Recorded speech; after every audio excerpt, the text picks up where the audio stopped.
7:16. Sigue la crisis en Hidroituango. Las alarmas se mantienen encendidas ante cualquier cambio en los niveles del río Cauca o movimientos en la presa. Justamente Noticias Caracol conoció el informe de Naciones Unidas que habla de los riesgos del proyecto hidroeléctrico y las recomendaciones de los expertos. Usted puede participar con el numeral Hidroituango en emergencia. Por eso hoy pasamos al tablero al ministro de Ambiente, Luis Gilberto Murillo. Ministro, muy buenos días. Bienvenido al tablero de Noticias Caracol. ¿Qué tal todo? Aquí tenemos, ministro, este informe que hemos conocido en primicia, que nos está hablando de un panorama que no sé si podríamos decir es preocupante. ¿Qué nos puede decir usted del estado actual del proyecto?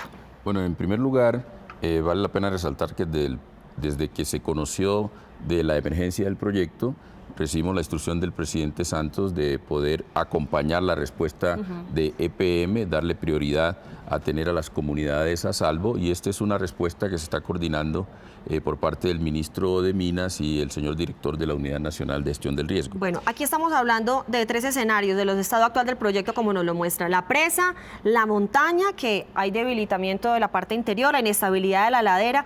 Pero ¿por qué comenzamos? Comencemos por la presa. ¿Qué está pasando en ese momento que fue construida, digamos, en un momento de emergencia? Mire, lo que quisimos hacer fue tener un informe con rigor e independencia. Ya tenemos varios informes, este de ONU Ambiente, también tenemos uno del Cuerpo de Ingenieros de los Estados Unidos y también el último de la Sociedad Colombiana de Ingenieros de Colombia, y todos coinciden en que hay 3 escenarios muy importantes que se tendrían que resaltar.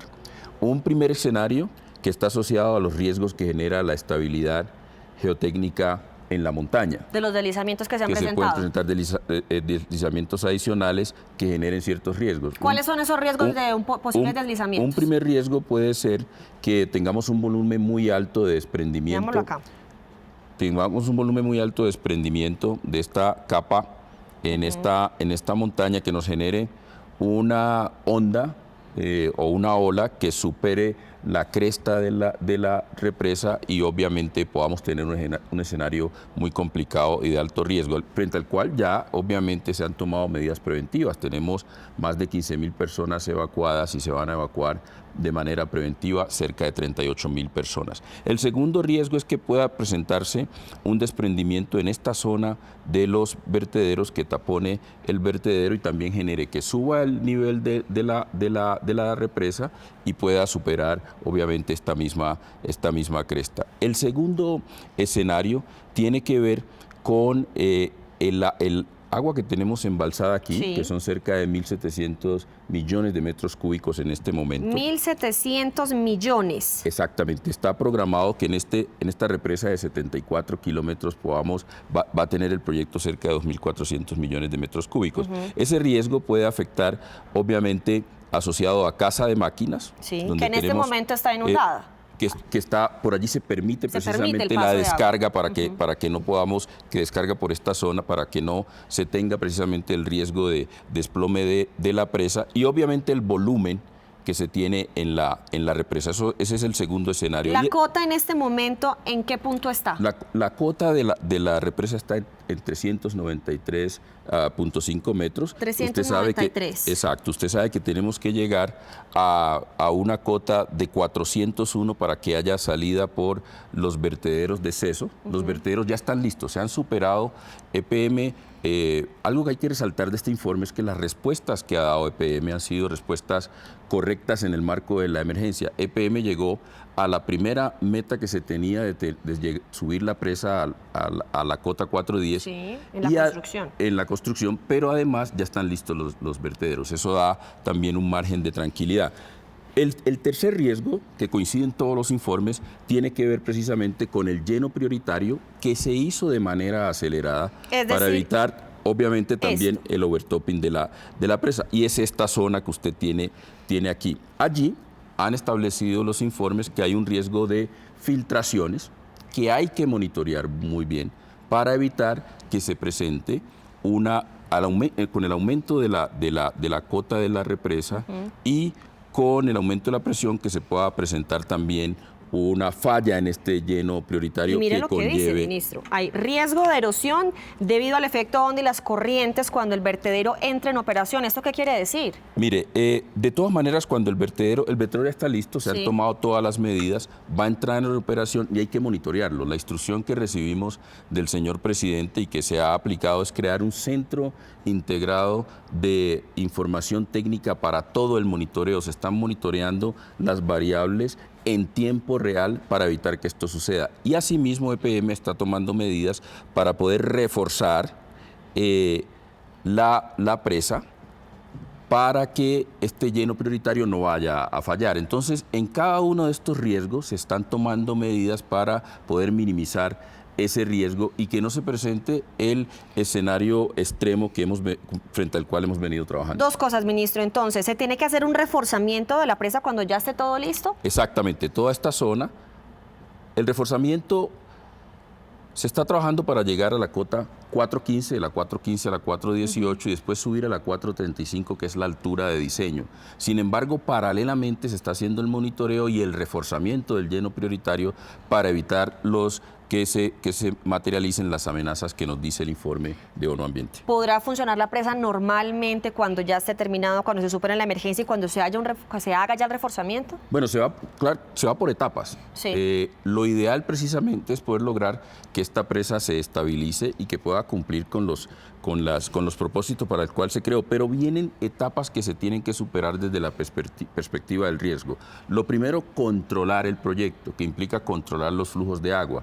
¿Esto a qué va? A que se cumpla con las metas, lleno prioritario, que ya se ha hecho y se sigue avanzando, reforzamiento de ese lleno prioritario, que se pueda cumplir con el vertedero que está listo ya y que se pueda hacer todo el exceso, hacer el vertimiento por esos vertederos, pero además de eso vienen otras decisiones técnicas que tendrá que tomar EPM con la revisión obviamente de las autoridades, y es poder recuperar casa de máquinas y poder realmente garantizar que el flujo y el descargue de la represa se hace de manera controlada, que es lo que no tenemos hoy. El diseño del relleno prioritario no cumple con los estándares, dice este informe de Naciones Unidas. ¿Eso no nos pone la alerta? Es decir, que para que sea una construcción permanente tengan que cambiarse, digamos, cosas de mayor fondo, ministro. Bueno, lo que sí obviamente es reforzar ese lleno prioritario y llevarlo a los estándares iniciales. Recuerde usted que esto se hizo para evitar precisamente que fuera subiendo la cota del embalse y que nos llevara a que se diera un overtopping de la presa y su posterior desplome. Eso se logró. Entonces ahora lo que viene es una etapa de reforzamiento para que pueda cumplir con sus funciones iniciales. Ahora, ¿qué va a pasar entonces, ministro, con Casa de Máquinas y los túneles? Sobre todo porque también el informe está hablando de la parte de la montaña, el interior rocoso, que se ha visto también imágenes de algunos desprendimientos dentro de los túneles, que también genera una alerta, ministro. Mire, esta zona obviamente hay que monitorearla muy bien, porque genera el mayor riesgo.